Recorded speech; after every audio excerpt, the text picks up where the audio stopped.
Hello friends, welcome back. My name is Jason, and there is an endless amount of options out there when looking for a survival knife. Everything under the sun exists. All the different types of steels and designs and blade shapes and profiles and grinds and all the things that are out there. It can be quite overwhelming, quite daunting. And to be honest with you, there's a whole lot of tomfoolery out there that can lead you astray if you're not careful. So I'm going to show you a lot of the knives that I have, a lot of the knives that I've used over the years, what I like and what I don't like about them, and perhaps help you make a better decision when moving forward in buying a survival knife.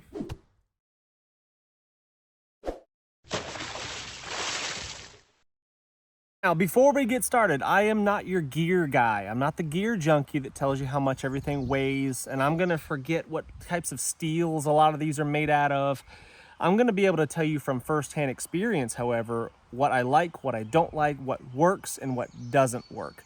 And to me, I think that's a whole lot more valuable than how many ounces something weighs. So let's get started. All right, first and foremost, let's get started with folders, right? Folding type survival knives, or just pocket knives just in general. I'm not a huge folding knife fan. They're not my favorite. It's not my preferred choice. I would definitely want a fixed blade knife if I had the option. However, sometimes it's just not convenient, or it's not, situationally appropriate to carry a fixed blade knife on your belt like this, depending on what you're doing. This is my case knife right here with bone handles, bone scales. This is the one if I'm feeling fancy. I'm going to town, I got my skinny jeans on, and I want to jazz it up a little bit. This is the knife that goes in my pocket right there. It's really sharp. It's a great knife actually for really good fine carving tasks. And then it's got a secondary blade right here that I never use unless I need something very sharp. I need a scalpel-like edge. That's what I'll use that blade for right there. So it stays razor sharp, and this is the utilitarian general use blade right there. But like I was saying, folding knives are not my preferred option just because they have points of failure, points that could potentially, weak spots that could potentially break on you, like the locking mechanism here. This is an old Buck 110 that somebody used. I picked this one up. Forget where I got this one actually, basically for free. Someone used a grinder, I think, to sharpen it, but it's in good shape. Well, actually it's not in good shape, but it's still in functional shape. It's a stainless steel knife with a lock back blade. Right there, really traditional knife, and it does a good job. Pretty classic knife right there. Not my preferred blade profile, that clip point, but it gets the job done. Now, multi-tools are another. If I'm going to carry a folding knife, for the most part, it's going to be some sort of multi-type tool in my pocket, like this Swiss Army knife right here. That's really, really handy. All the tools on there come in really handy, or this larger Swiss Army knife like this one right here. Like those two, but predominantly I would be carrying a multi-tool like this because of the pliers. That's a handy tool right there. That's hard to beat. But we're not talking necessarily about all the rest of the tools. We're talking about the blades, and these blades that come on these knives are not great. They're not my favorite. They don't carve the best. The handles are not the most comfortable to use in your hand if you're having to use them for extended periods of time. They're just not really robust. The blade on this Swiss Army knife is, thin steel, easy to bend the tip and stuff. If you're doing hardcore, regular man tasks with a knife like I do, yes, I know everybody's going to tell you, and you should never pry with your knife and don't use the tip to do. Shut up. I use my knife for all sorts of things, and it's my knife, and I will use and abuse it as I see fit, and I want the thing to hold up to hard, heavy-duty use. And these blades, like maybe that one might be even a little bent actually from doing, stuff that people would not recommend you do with a knife. But anyway, it bends before it breaks, which I guess can be considered a good feature. But there's that. Now here's a good cheapo, Gerber folder with the liner lock right there. I do not like serrated edges. I find them to be pretty much useless for the most part. The only thing they're good for is cutting cordage or webbing and stuff like that. For carving purposes, this is the part of the blade that you want to use, and the serrated edge gets in the way of that process. So I don't like that. And then the pocket clips are okay, but I found that I lose a lot of knives that have pocket clips. So it's not my my preferred. I'd rather just stick that thing all the way down to the bottom of my pocket, and it's a little bit harder to get to, but I'm less likely to lose it. But anyway, these are good knives, inexpensive. I think these maybe cost, I don't know, $20, $30, something like that. These are great for using, abusing, beating, and then, you know, replacing when necessary. The knife that I carry 99.9% of the time is this one right here. This is my On 3 EDC from Bear Forest Knives. It's a knife of my design, so I'm partial to it, obviously. I designed it because it's what I wanted in a knife. It's a small, really robust, fixed blade knife that's gonna hold up to heavy, heavy use. It's got a small blade, 2 3/4 inch blade, and it's got a 3 3/4 inch handle. So it's got enough handle that I can get my whole hand on there. And it's got enough blade that does all the knife things. Well, hello, cat. Bush cat makes her appearance as usual. Trying to make a video. I got cats and I got chickens everywhere. What's going on here? So a blade such as this one is small enough to carry with you all the time, but big enough to get all the knife jobs done. Seriously, what's with the tail? The tail is too much. Anyway, so it's big enough to get all of the knife jobs that you need to get done. I'd say 95+% of the knife things can get done with a short blade like that. So I can carry it comfortably on my belt. I carry it on a tech lock like that, so it's easy on and off my belt right there. And that's another thing to mention, is a sheath is not to be underestimated. It's not a side note. The sheath is really, really important. If you don't have a good sheath, a good way to carry the knife, chances are you're not going to carry it, or you're going to end up losing it or whatever. So having a good quality sheath is something that's really, really important. And if the knife that you have chosen doesn't come with one, that's red flag number one, in my opinion. But if it doesn't come with one and you're just dead set on having a knife, like for example, this one right here. This is a Fall Niven F1. Really, really like this knife right here. And the sheath isn't terrible. All right, it's got a leather sheath with a snap over top, so it makes it difficult to lose. But love the knife, Fall Niven F1. This one, this is a great knife.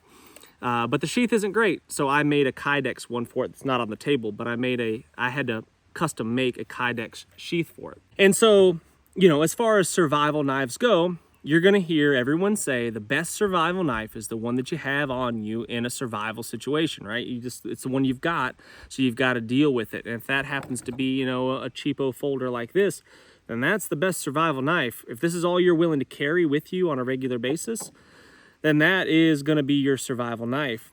This is what I carry with me almost every single day, so this would probably be my survival knife.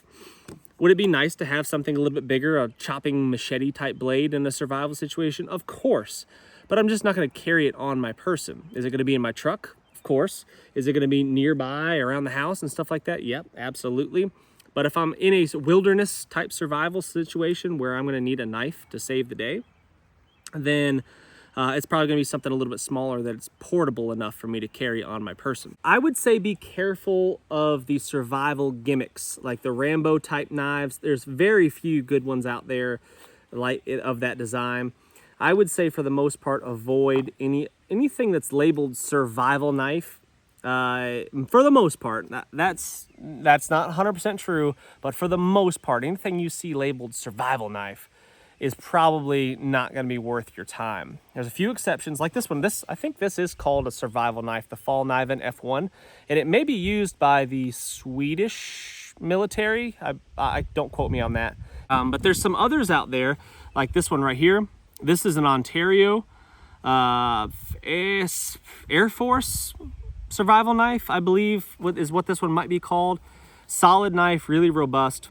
Small, thin tang. You can see that sticking through there, through that leather stacked handle, but still a robust knife. If you could ever get it sharp, it takes a while. It takes a little bit of work to actually get them usable. But these types of knives are decent. They're not bad. They're not my preferred survival knife, not my preferred knife just in general. And this kind of root saw on the back is not great.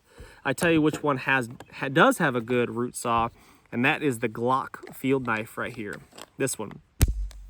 This root saw on the back of that knife is actually quite good. And if you are, you know, using this thing to entrench yourself into some sort of hole somewhere and you need to cut through some roots or whatever, or you just need an impromptu saw to get through something, this actually works quite well. And these knives are actually good. I do like the Glock field knife here. There's a couple different variations of them. This one's my son's that he has used and abused. This one does not have the saw on the back. It's just the simple field knife right there, and it's actually a really good knife, really robust, thick steel blade right there. I don't know what kind of steel it is, but it seems to be pretty quality, and they're not super expensive either. The sheaths are decent locking in there, not the best, you know, but for what they are, they work quite well, and these things are pretty much bomb proof. Here's another survival knife that's actually pretty decent for a little guy. I don't mind some of the survival stuff out there as long as the gimmick doesn't outweigh its actual practical, usable application. This one is not gimmicky. I mean, this is an actually really good knife. It's a good solid little VG10 knife right here. The handle isn't bad. I would say it's a little bit small and a little bit thin, you know, for heavy duty use, and it's going to might be a little bit more difficult to hold on to. But other than that, that's a pretty solid little deal right there. The sheath is well thought out. It's got a ferro rod attached to it. It's got a small little sharpening stone right there, which does work. Not my preferred way to sharpen a knife, but in a pinch, it definitely will bring the edge back. And then it locks in, snaps in quite well. It's got good retention, and it's got a signal whistle on the back of the knife right there. A high visibility orange too. If you should drop the knife, you'll be able to spot that thing. So I actually kind of do like that knife right there from Outdoor Element. This one is called the Scout Feather.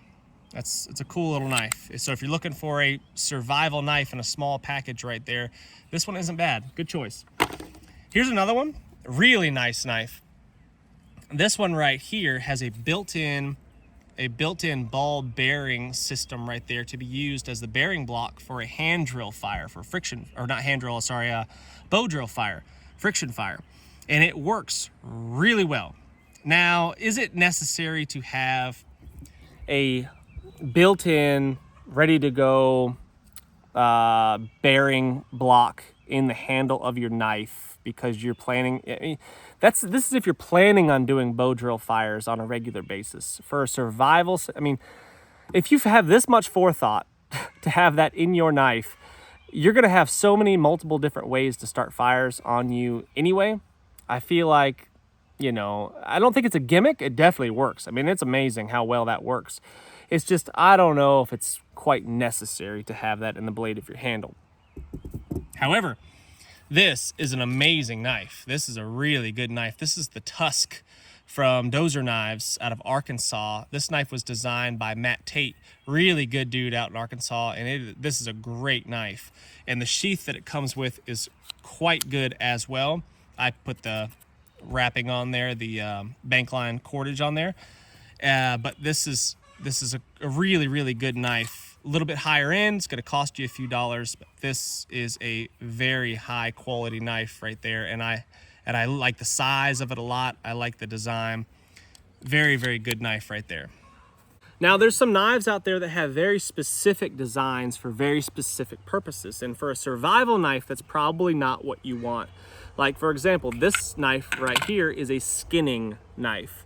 A Pickens game knife right here is designed very specifically for skinning and processing game. Now, if that's what you foresee yourself doing primarily in a survival situation, that's what you foresee yourself using your survival knife for, then this might be a really, really good choice. However, it is not as well-rounded, as versatile of a design as some of the other more stout blades, like, for example, this one right here. Can you skin an animal with this? Absolutely. It has a hardened edge on it, so it will stay your razor sharp a little bit longer, but it might not hold up quite as well to, you know, your wood carving, chopping, hacking type tasks. So, but yeah, so you might not want a very specific, you don't want to take a fillet knife out in the woods as your survival knife because it was designed to fillet fish and won't work quite that well for a lot of other tasks. A knife such as this one. This is the Simple from Bear Forest Knives. I have a lot of Bear Forest knives because I work with the company closely, so you're gonna see quite a few of those, but this knife is excellent. This is a very simple, it is titled The Simple. It's a very simple, very robust, very utilitarian knife, and it will serve the purpose. Whatever you need a knife to do, something like this will work quite well. This one's got a flat grind with what appears to be a convex edge. A convex edge means it's just a little bit rounded like that, and it's not straight like this. This is going to be a more robust, stronger edge, and it's going to hold up to hard use. It's going to last a little bit longer before it needs to be resharpened. It's not going to be that razor scalpel's edge. It's going to slice through things like a hot knife through butter, but it will last quite a long time and it'll hold up quite well. That's the edge that I prefer. That's the edge that's on my On3 EDC. It's a flat grind with a convex edge. It's comfortable to hold all day long, and a blade that's long enough, big enough to get all the jobs done. You can't really go wrong with a knife like this as long as you're willing to carry a larger knife like this. This is one of my favorite larger knives. If I was going to carry a bigger belt knife, then I would carry something like this one or like this one right here. 5-ish inch blade, something like that, 5-6 inch blade. Really nice, big, robust handle, heavy duty, thick steel, really sharp, good, keen edge on there.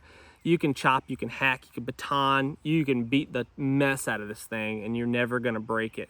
And I really like that. I love the sheath right here, really simple, locking in, Kydex sheath right there, great retention, and just a simple belt loop like that. Really enjoy using this. Here's a custom knife that I designed several years back with a custom Kydex sheath. The sheath was actually made by Matt Tate out in Arkansas. But really simple knife, you know, simple design, kind of a spear point type blade, but with a full convex grind right here. So the convexiness starts at the spine and it works its way gradually to the point. So that makes it very nice and slicey, but still durable and robust. So I like that. Nice big girthy handle, something to hold on to, and a nice thick 90-degree spine that I can use to scrape materials, scrape my ferro rod if I want to, like this. I can use it to scrape my ferro rod, or I can use it to scrape tinders and stuff like that off of smaller branches or off the trunks of trees. So here's the most recent rendition of the On3 EDC.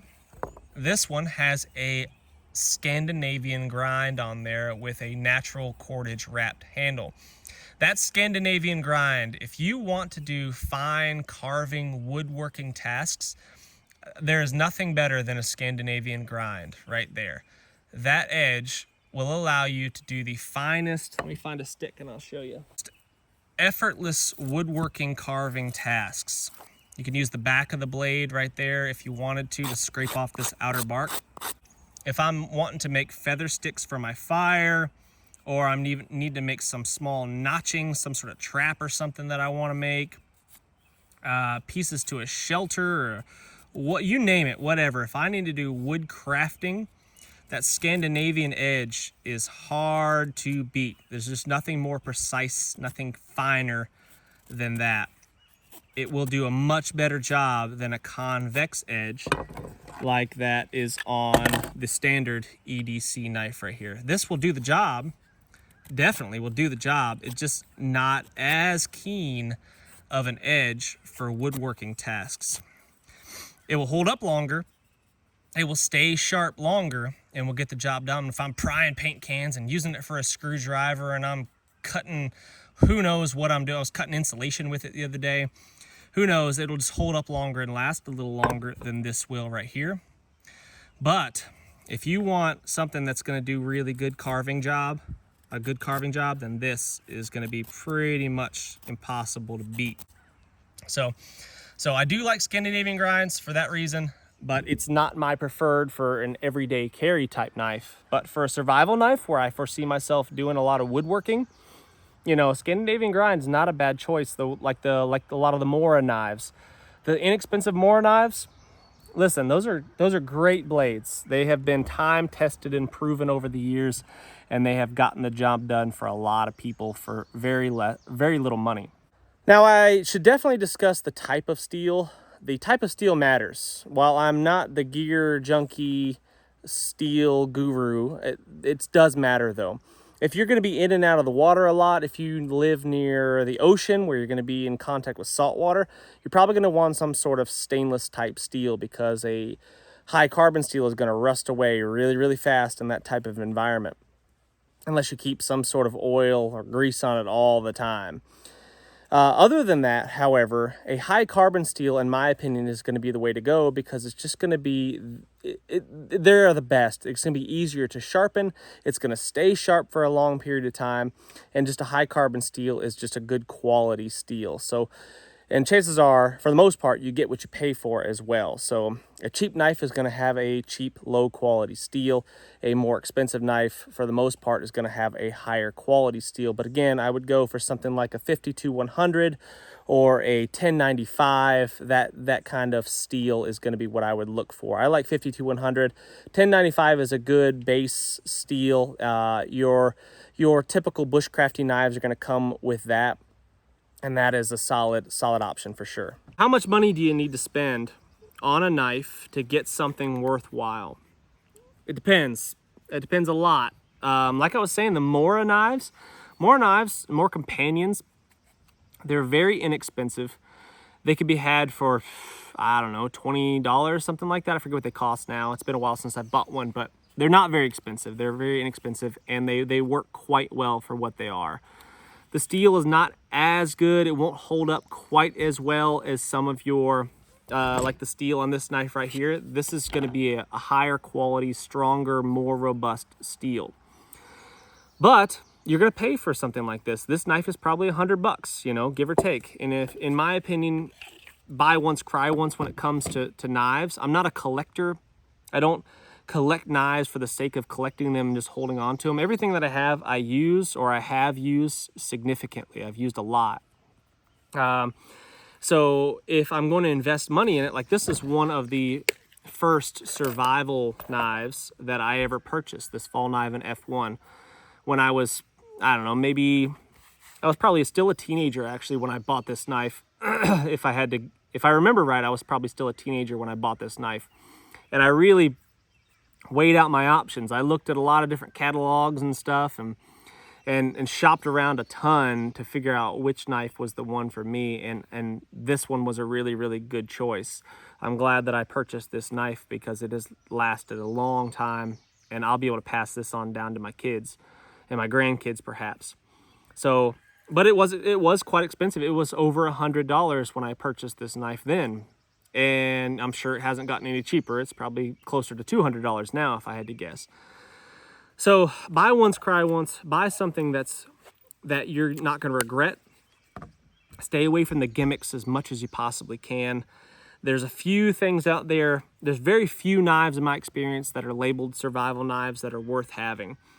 There's a few out there that are decent, and if you have questions about that stuff, you could always reach out to me, ask in the comment section on this video, and I can possibly weigh in. And a lot of you guys out there that have more experience with various other knives, you can weigh in the comment section as well. Not what this video is about, but before I forget, these are available for pre-order, these primitive knives from Bear Forest Knives. So if you wanted to get yourself on the list to get one of these really cool, classy knives, then head on over to Bear Forest Knives and get on that list.